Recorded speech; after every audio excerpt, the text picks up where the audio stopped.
24 अगस्त 2022 के editorial and article analysis में मैं प्रशांत मावानी आप सभी का बहुत बहुत हार्दिक रूप से स्वागत करता हूं। दोस्तों, आज हमारे टेबल पर हैं 5 इंपॉर्टेंट टॉपिक्स।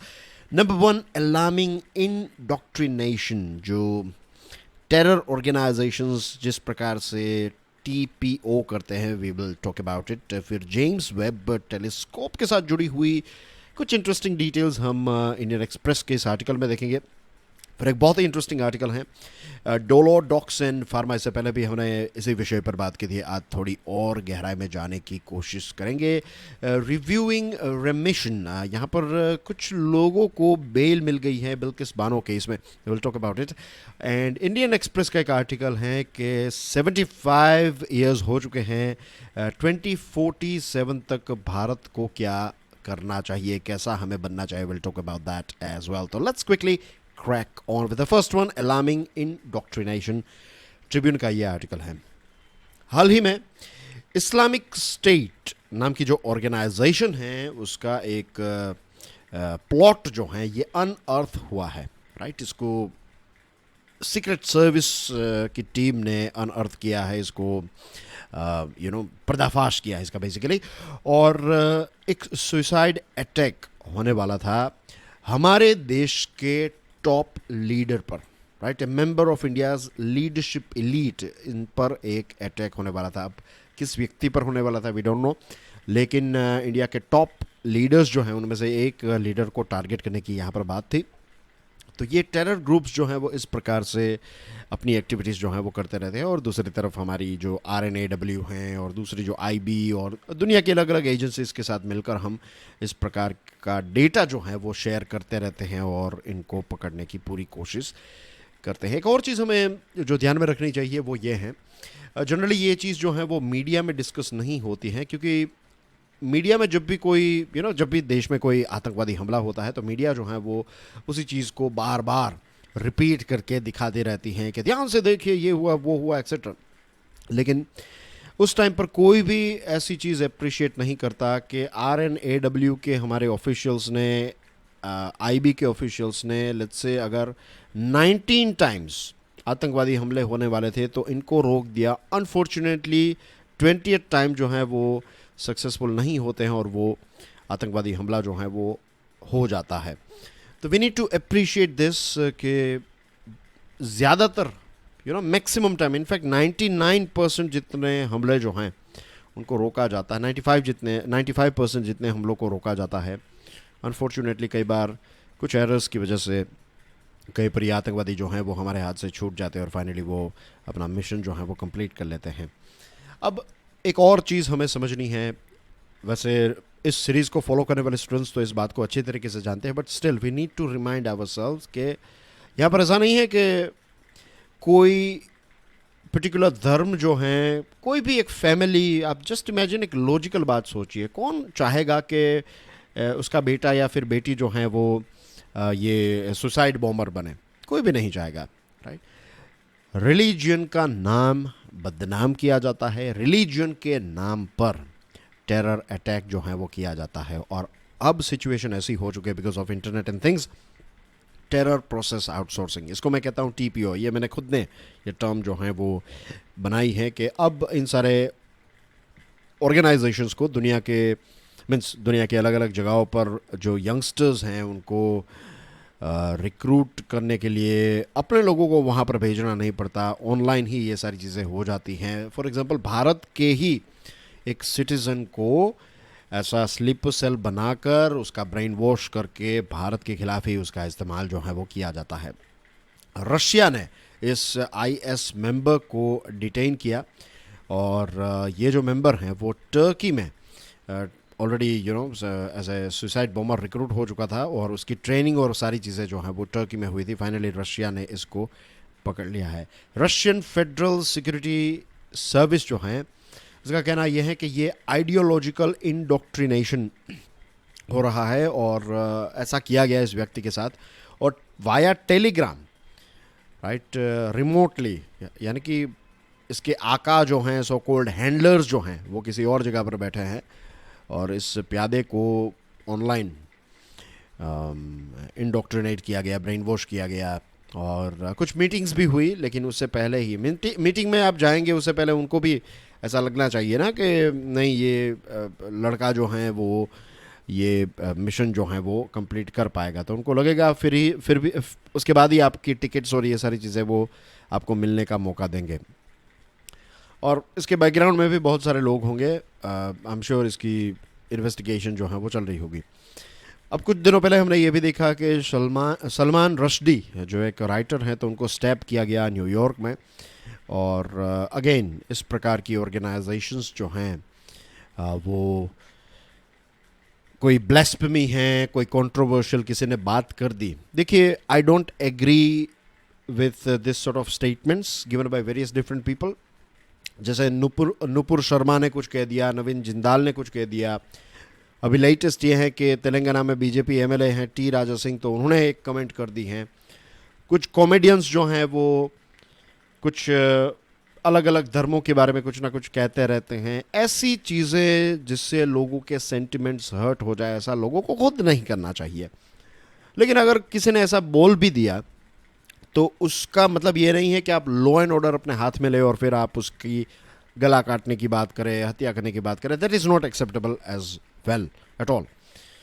और ये जो रेबल राउजर्स यानी कि जो लोग भड़काते हैं, तो इनको भी लॉ एंड ऑर्डर को मीन्स फेस करना चाहिए। That is very very important. अब ये जो फैनेटिकल ग्रुप्स हैं ये हेट को काफ़ी ज़्यादा स्प्रेड कर रहे हैं और इनके इंटरनेशनल रेडिकलाइजेशन के कैंपेन्स जो हैं वो भी चलते रहते हैं। और ख़ास करके ऐसे जो गलिबल टाइप लोग होते हैं, यंगस्टर्स, राइट, उनको बड़े बड़े सपने दिखाए जाते हैं कि आपको बड़ी एसयूवी कार मिलेगी, आप लेटेस्ट वेपन्स जो हैं उनको यूज़ कर पाएंगे, आपके पास बहुत सारी ऐसी गर्लफ्रेंड्स होंगी। You know, this are the promises that they give कि आपको यहाँ बैठे बैठे जन्नत की थोड़ी बहुत चीज़ें जो हैं वो मिल जाएगी और उसके बाद वहाँ पर तो अनलिमिटेड प्लेजर्स हैं आपके लिए।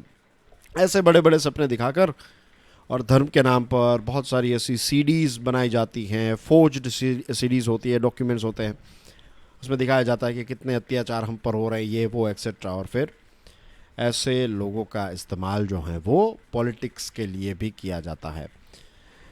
तो दिस इज़ द थिंग। अब ये सारी चीज़ें जब होती है तब प्रॉब्लम ये होता है कि इस्लाम के ख़िलाफ़ लोगों का जो एक इस्लामोफोबिया जो है, राइट, कि इस्लाम को लेकर जो एक फियर जनरेट हुआ है, सभी नहीं लेकिन कुछ वर्गों में, तो ये इसको और ज़्यादा फ्यूल मिलता है जब इस प्रकार के वायलेंस और टेरर अटैक जो हैं वो इस्लाम के नाम पर किए जाते हैं तब। और इवेंचुअली सोसाइटी जो हैं किसी भी देश में, चाहे यूके हो, चाहे यूएसए हो, इंडिया, ऑस्ट्रेलिया, न्यूजीलैंड और बहुत सारे दूसरे देशों में भी अब दरारें जो हैं वो हमें देखने को मिलने लगी हैं।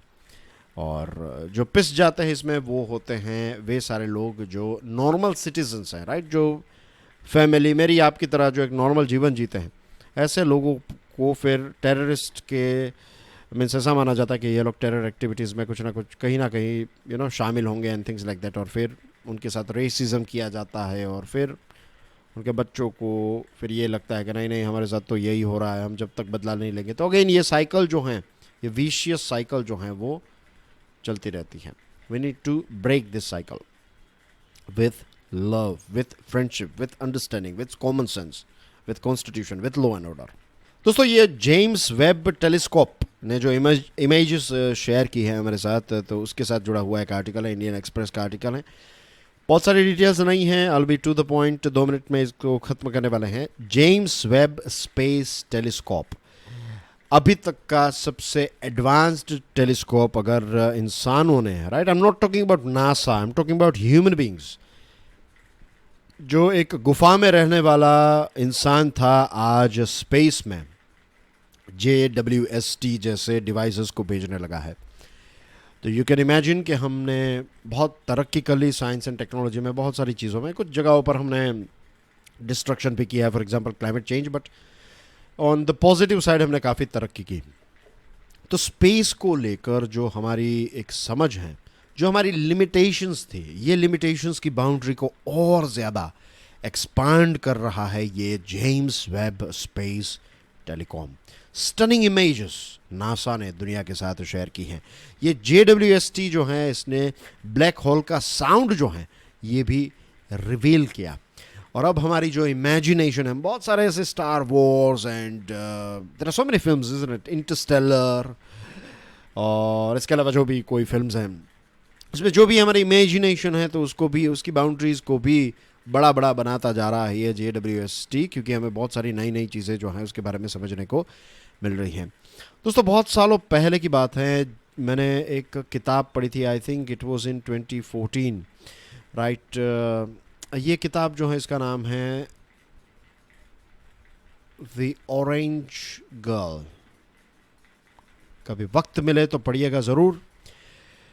जो गार्डनर, जॉस्टिन गार्डनर ऐसा कुछ नाम था, मैं मुझे याद नहीं आ रहा है अभी, बट उनकी एक सोफीज वर्ल्ड नाम की किताब मैंने पढ़ी। एंड मेरी जो बुक रीडिंग की जो शुरुआत है ना, जॉस्टिन गार्डनर इनका नाम है। और मेरी जो पूरी कहानी है, स्टोरी है, कभी I will share how I became a reader. I means एक लंबे समय तक मैंने कभी कभी कोई किताब ही नहीं पढ़ी थी, बचपन से लेकर 20-21 ईयर्स तक की एज तक, may be 22-23 somewhere around that.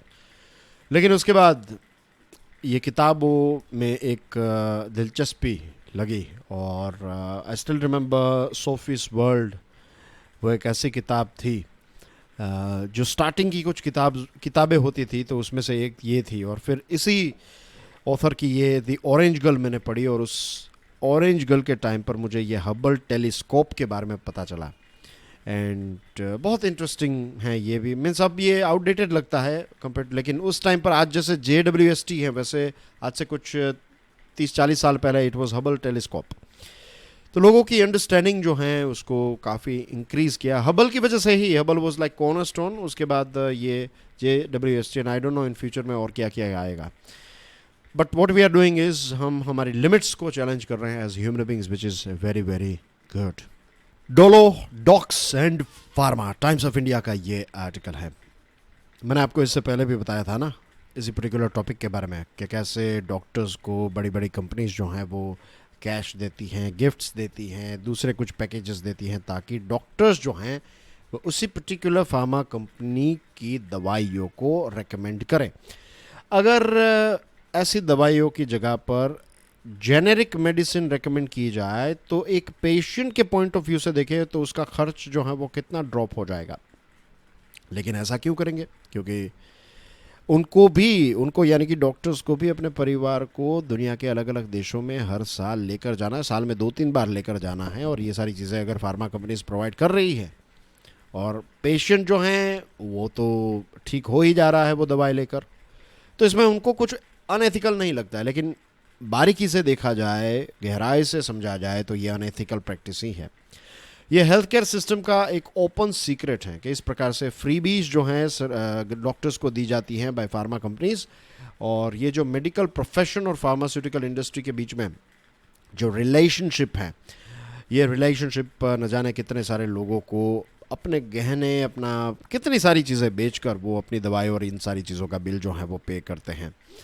मैंने यहाँ तक भी कुछ पढ़ा था, मीन्स मेरे पास अभी स्ट्रॉन्ग रेफरेंस नहीं है, लेकिन मैंने ऐसी कोई चीज़ जो है एक ऑथेंटिक सोर्स से पढ़ी थी कि फार्मा कंपनीज जो है ना दोस्तों, पावरफुल अमेरिकन फार्मा कंपनीज जो हैं, ये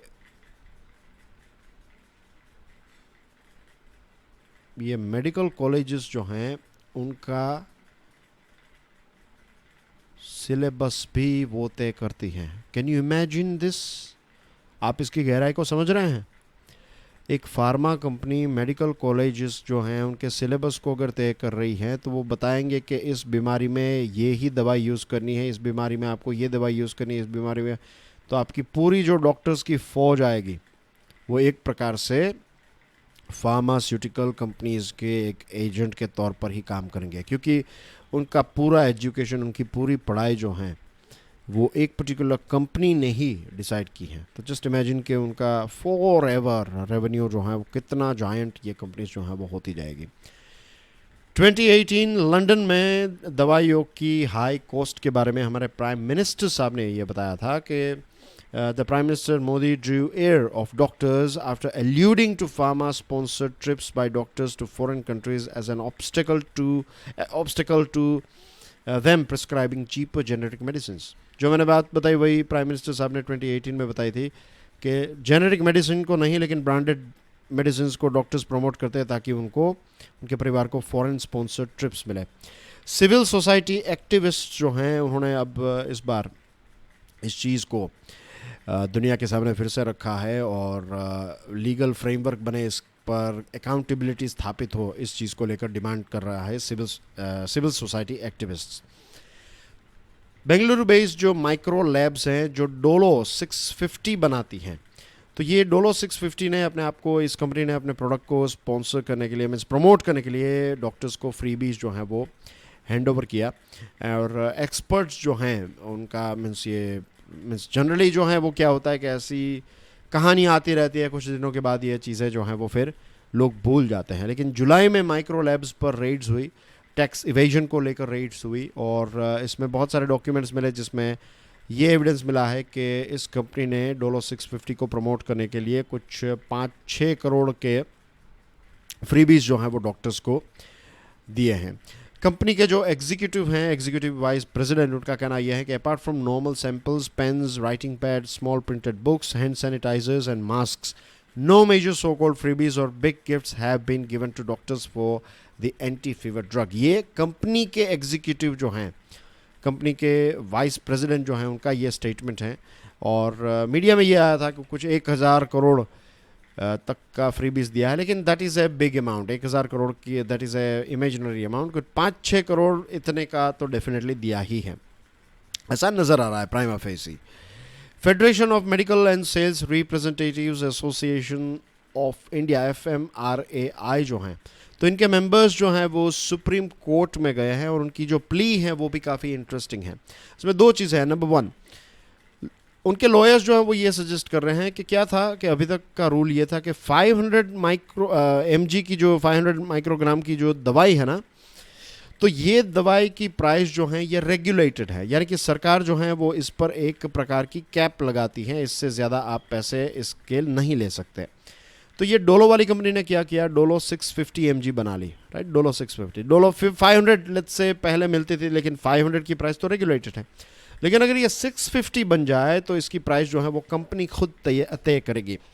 तो अगर अब कंपनी मीन्स प्रोडक्ट जो है वो 650 कर दिया और प्राइस जो है वो कंपनी तय करेगी, तो अब डॉक्टर्स को आप प्रमोटर्स बनाइए, डॉक्टर्स को आप अपने ब्रांड एम्बेसडर्स बनाइए and you will see the magic. और आपको पता है पूरे देश में डोलो कितनी फेमस हो गई, राइट. कितनी फेमस होगी, कितनी न जाने कितने करोड़ों रुपए की, अरबों रुपए की दवाई जो है वो इन्होंने बेची होगी. और इनफैक्ट जस्टिस DY चंद्रचूड़ साहब जिनके पास ये केस गया, उन्होंने कहा what you are saying is music to my ears. This is exactly the drug I took when I had Covid recently. This is a serious issue and we will look into it. जज साहब ने भी Dolo 650 ली थी. You can imagine, मैंने, आपने, हम सब ने कभी ना कभी तो इसको ली होगी, खास करके कोविड के बाद ये काफ़ी फेमस हो गई. तो जो लेजिटिमेट प्रमोशनल एक्टिविटीज़ हैं और इललेजिटिमेट जो इंसेंटिवाइजेशन है, इसके बीच में एक बहुत ही थिन डिवाइडिंग लाइन है, एक बहुत ही पतली रेखा है. MNC फार्मा कंपनीज जो हैं ये बेसिकली इनको तो इंटरनल कोड्स जो हैं इनको फॉलो करना पड़ता है, मीन्स इनका फॉलो करना है. और ये सारे कोड्स जो है ना, बेसिकली ये uniform code of pharmaceutical marketing practices, ये सारे वॉलंटरी कोड्स हैं, ये मैंडेटरी नहीं है. और ये सारे मैंडेटरी नहीं है और वॉलंटरी हैं, तो इनको तो सिर्फ पेपर पर ही रखा जाता है, राइट. ये डॉक्टर्स और कंपनीज दोनों मिलकर टैंगो करते हैं, यानी कि एक प्रकार का डांस करते हैं.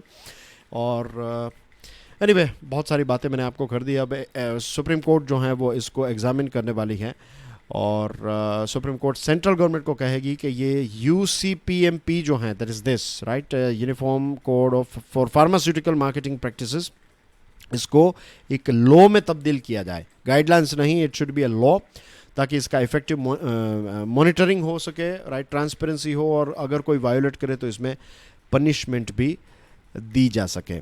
And remember, one of the biggest source of income for hospital is drugs, right. जो दवाई है उसका मार्जिन काफ़ी ज़्यादा होता है, आप हॉस्पिटल में स्टे करते हैं, कैसी धड़ाधड़ दवाई के प्राइस जो हैं वो मीन्स बिल में ऐड होती रहती है। अब देखते हैं आगे इसमें क्या होता है।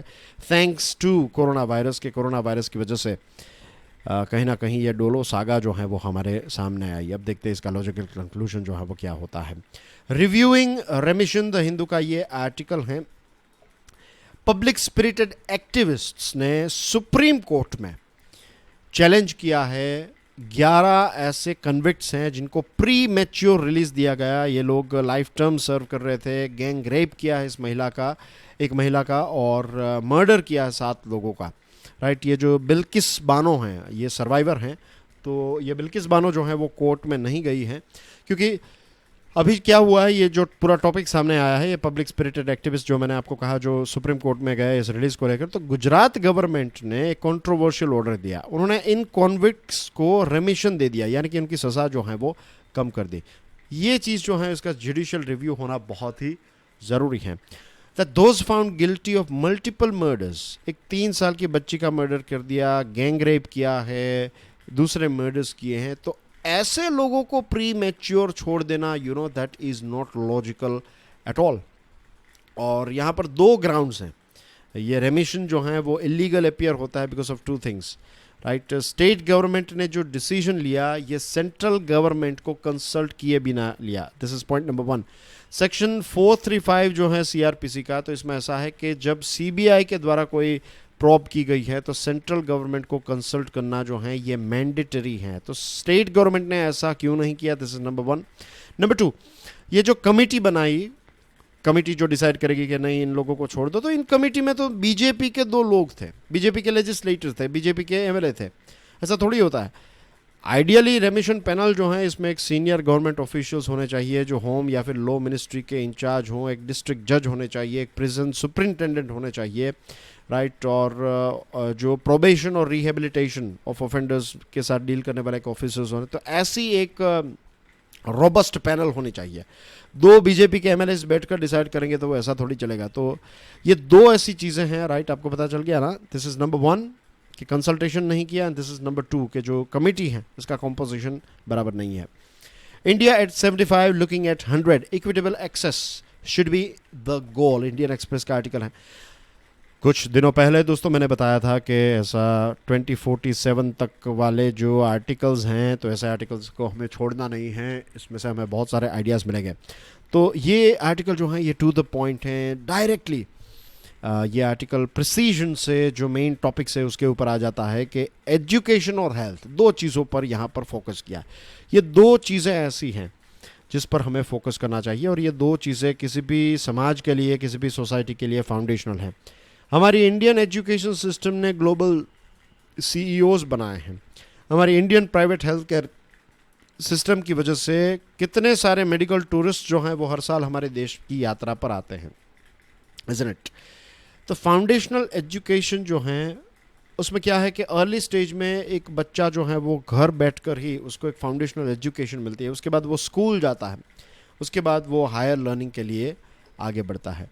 एजुकेशन जो है वो बच्चों की बच्चों का कॉग्निटिव पोटेंशियल है इसको इग्नाइट करे, ऐसा होना चाहिए। ये पेरेंट्स से स्टार्ट होता है, और इसमें verbal engagement, sensory motor stimulation, ये सारी चीज़ें बहुत ही, ये ब्रेन के पार्ट्स हैं जिनका विकसित होना जो है वो बहुत ही इम्पोर्टेंट है। और उसके बाद जब वो स्कूल्स में जाएं तो स्कूल्स में टीचर्स जो हैं ये टॉप नॉच होने चाहिए, चाहे न्यूक्लियर फैमिली हो चाहे नॉन न्यूक्लियर फैमिली हो। एक बच्चे का या फिर एक परिवार का जो सोशियो इकोनॉमिक स्टेटस है ना, वो डिटरमाइन करेगा कि बच्चे का जो बेस है वो बेस जो है वो कितना स्ट्रॉन्ग रहेगा। क्योंकि बेस अगर वीक है तो हम जाने ना जाने लेकिन पूरी लाइफ जो है उसके नेगेटिव इम्पैक्ट हमारे जीवन में हमें देखने को मिलते ही हैं। हम देखते हैं कुछ लोग जो हैं वो, ऐसा नहीं है कि हर कोई पैसे वाला बन जाए वही सक्सेसफुल है, लेकिन ओवरऑल एक लाइफ जो है यू विल फाइंड कि वो काफ़ी हैप्पीली जीते होंगे, उनका करियर अच्छा होगा, फैमिली लाइफ बैलेंस, बहुत सारी चीज़ों में इसकी इम्पैक्ट हमें देखने को मिलती है। और सारी चीज़ों में अगर आप बैकग्राउंड में जाएं, हिप्नोसिस अगर किसी का किया जाए तो पता चलता है कि कुछ ना कुछ जो है वो चाइल्डहुड के टाइम पर मिसिंग रहता है। इसकी वजह से कुछ हमें चीज़ें जो हैं, कुछ पैटर्न्स जो हैं वो हमें देखने को मिलती हैं। नाउ द थिंग इज़ कि स्कूल्स की जो फंक्शनलिटी है दैट इज़ वेरी इंपॉर्टेंट, लेकिन इसका मतलब ये नहीं कि सिर्फ अच्छी बिल्डिंग्स और एडमिनिस्ट्रेटिव स्ट्रक्चर है इसकी वजह से वो स्कूल अच्छी है. The most important thing in school, the most important resource is teachers. अगर टीचर्स टॉप क्वालिटी के हैं तो बच्चों के अंदर दे नो द थिंग, उनके अंदर वो आर्ट है, वो साइंस है ऑफ टीचिंग, देन आपका बच्चा जो है वो सेफ हैंड में है. और ये जो one size fits all approach जो है ये बिल्कुल अच्छा नहीं है. कुछ चीज़ें स्टैंडर्डाइज हमारे देश में होनी चाहिए कि टॉयलेट्स होने चाहिए स्कूल के अंदर, ऐसा इंफ्रास्ट्रक्चर होने चाहिए, पानी की फैसिलिटी, ये वो, इलेक्ट्रिसिटी एक्सेट्रा, ये सारी चीज़ें, प्लेग्राउंड, कुछ स्टैंडर्डाइज चीज़ें जो हैं वो होनी चाहिए. लेकिन सारी की सारी चीज़ें, सारा का सारा करिकुलम जो है वो स्टैंडर्डाइज जो है that is also not okay. एक टच ऑफ कस्टमाइजेशन भी चाहिए. तो वी नीड बोथ, स्टैंडर्डाइजेशन भी चाहिए और उसके साथ साथ कस्टमाइजेशन भी चाहिए कि अब जब चाहे उसमें थोड़े बहुत चेंजेस जो हैं वो टीचर्स अपने लेवल पर कर सकें. तो this is something that we need. ऐसी चीज़ जो है वो हमें ग्रास रूट लेवल पर इम्प्रूव करने की ज़रूरत है. और स्कूलिंग सिस्टम को और ज़्यादा इम्प्रूव करना, इसी के साथ साथ वोकेशनल ट्रेनिंग सेंटर्स जहाँ पर स्किल मिले, this is something that we also need. और वर्ल्ड बैंक का जो रिपोर्ट है एजुकेशन ऑफ वुमेन, तो इस बहुत सारी सोसाइटीज़ का हेल्थ स्टेटस जो है वो चेंज हो जाता है जब महिलाएं जो हैं वो पढ़ी लिखी होती है तब. और अब हेल्थ की बात कर रहे हैं तो 2047 तक हमारा देश जो है वो हेल्थ वाइज इक्विटेबल जो है वो होना चाहिए. हर एक व्यक्ति को आउट ऑफ पॉकेट एक्सपेंस ना करना पड़े, प्राइमरी हेल्थ केयर जो है वो हर एक व्यक्ति को मिले. और प्रिवेंटिव इलनेस, कल हम बात कर रहे थे ना, क्यूरेटिव एंड प्रिवेंटिव, तो प्रिवेंटिव इलनेस पर हमें ज़्यादा फोकस करना है. बेसिक सेंटर्स हर जगह पर होने चाहिए और अच्छा इंफ्रास्ट्रक्चर होना चाहिए. और inexpensive drugs, vaccines, motivated and trend personnel, ये सारी चीज़ें हेल्थ सेक्टर में मिले तो that will be very very good. ये दो चीज़ें और साथ में स्किल को संभाल लें तो फिर हमारा देश 2047 तक कहाँ से कहाँ पहुँच जाएगा, we can not even imagine. And that's everything in today's discussion, dear friends. कौन से चाइनीज़ लीडर को ग्रेट हेल्थमैन कहा जाता था? 4 ऑप्शंस है आपकी स्क्रीन पर. Stick your answer in the comment section. Video पसंद आया हो तो share the lecture with other students. आपने वो देखा वीडियो, एक वीडियो हमने अपलोड किया है, बुक टॉक पर है ये वीडियो. नहीं देखा है, check it out, it's available in Telegram channel as well. Click कीजिए उस पर, आपको एक छोटा सा ट्रेलर देखने को मिलेगा. पूरा वीडियो जो है वो कल शाम को लॉन्च होने वाला है, तो डू सेट द रिमाइंडर. ये यूट्यूब पर ही आप रिमाइंडर सेट कर सकते हैं, तो check it out. I will see you soon. God bless you all. जय हिंद.